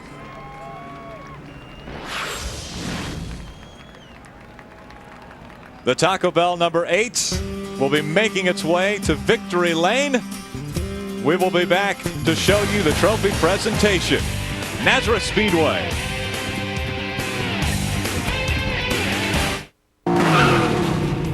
NASCAR on FX is brought to you by Nextel, by Trim Spa, by Harley Davidson, and by Taco Bell. Martin Truex Jr. claims his 4th victory of the season at the Goulds Pump ITT Industries 200. And to celebrate with it, we go down to Glen Jarrett. And a victorious Martin Truex climbs from the car. We're going to get a big shower here. All right. He was pretty hot sitting All right, a Powerade bath. Man, guys, that's one of the most exciting last laps that we have seen in a long, long time. Getting congratulations from the crew. Martin, come on in here, man. What an exciting finish. Just you had to dig all day. You never gave up. Tell us about that last lap. Wow, lap cars, man, they can change the outcome of a short track race like this. Bobby Jr. did what he's supposed to do, went around the bottom, and I looked outside because that's the only shot I had. I knew wasn't nobody coming, and I seen the outside wasn't good. I cut back underneath them, got to run down the back straightaway, and the rest is history. Well, now let me ask you something. Now, we had a little celebration, a little get-together last night watching the race. You were cooking the clams for us. Does this mean that we're going to get fed every night before a Busch race? Yeah, I think we're going to have clams every night before the Busch race. But, oh, man, these guys, what about them? I'll tell you what, they won the race for us. Chance 2 crew, Taco Bell, everybody involved in this team, awesome pit stops. They won the race for us. They ought to be proud of themselves. All right, I was listening to Bono on the radio. He was telling you on that last lap that lap traffic would play a part in the outcome of that race, telling you not to give up. Yeah, well, you know, you never give up. You just keep digging all the time. Don't matter. We started 20th today, and it wasn't looking good there for a while. My car was real bad at the start of the race, and Bono done a great job adjusting on it. And we just stayed up on the wheel all day long and never give up. And these guys won the race for us. So proud of them. We're proud of you. Go celebrate, buddy. Let's go to Mark Garrow. I'm with a disappointed Bobby Hamilton Jr. Bobby, walk us through that last lap. Well, I mean, getting out down into one, they had lap cars and Purvis and that whole group. I don't even know where they're running, but they're back there running 2 or 3 wide, and there ain't nowhere to go.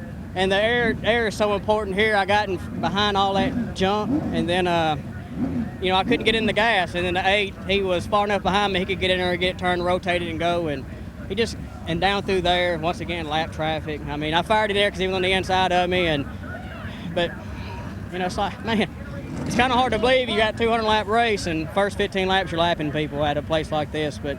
You know, that's what we get when we come here. Thank God last time we were here, at least we get to go to places where you can get around these guys. I mean, it's like watching an ARCA race. But overall, Marines, Timberland Pro, Robert Yates, everybody, all the Marines over there battling, appreciate it, guys. Bobby, have you ever had a race where everything went so right and then so wrong at the end? You led 124 laps. You had 2 great pit stops. The car was dynamite all day. You didn't make a mistake. Have you ever had a deal where it just went right and then taken away at the very end? Well, when we came off the corner, I was thinking, well, I got him. Well, then I seen them racing there in their one. I was like, this is going to get me right here. And I just knew. I mean, but nothing towards them guys. I mean, we're racing DEI over there. We're a single-base Busch team.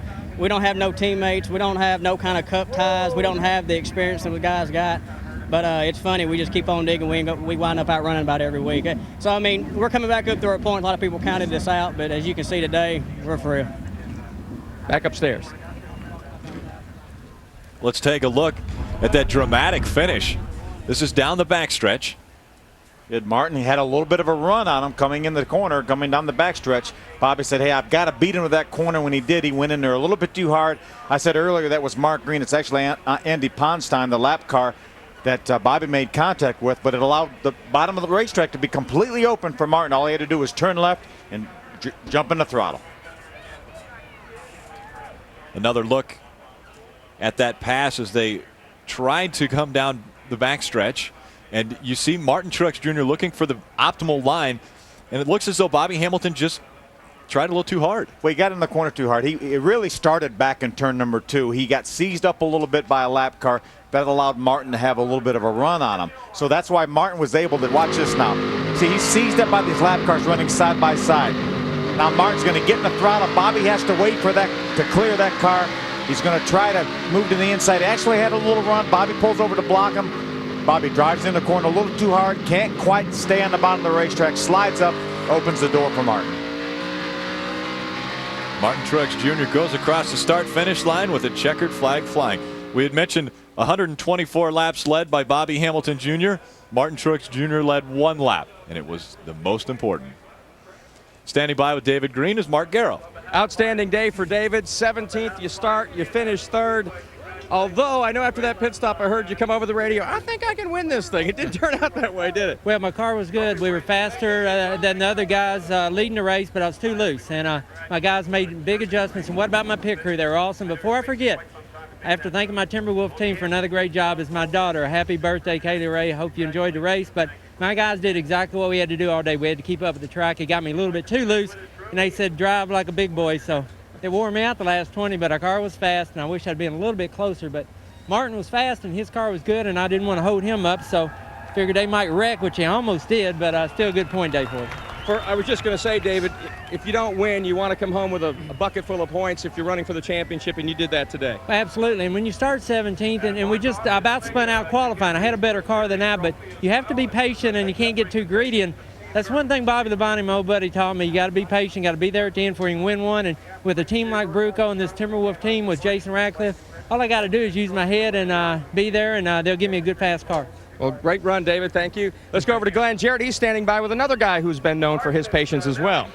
And he had a great day. I came and sat down beside of Jason Keller here, guys, who finished in 4th position. I have not said one word to him yet because I wanted to ask him this question on the air. I know you're happy with the top 5, but you got to be disappointed because I was clocking you. You were the fastest thing on the racetrack there in the last 30 laps. Yeah, we had a great race car, just battle track position all day long. But, you know, it was fun to race up there, fun to lead some laps. But, you know, disappointed when you can't capitalize on a win. I told my son Joe coming here, before I left on, I said, Joe, I'm going to win the race. And he said, well, go up there and do it. Hi to Deb and the kids back home. But we had a great day, you know. Just, you know, unfortunately, the pits got us a little bit. And we're going to battle back hard at Charlotte and get a win here pretty soon. Well, now that's been a good race car for you. You finished 3rd at Gateway, 4th here today.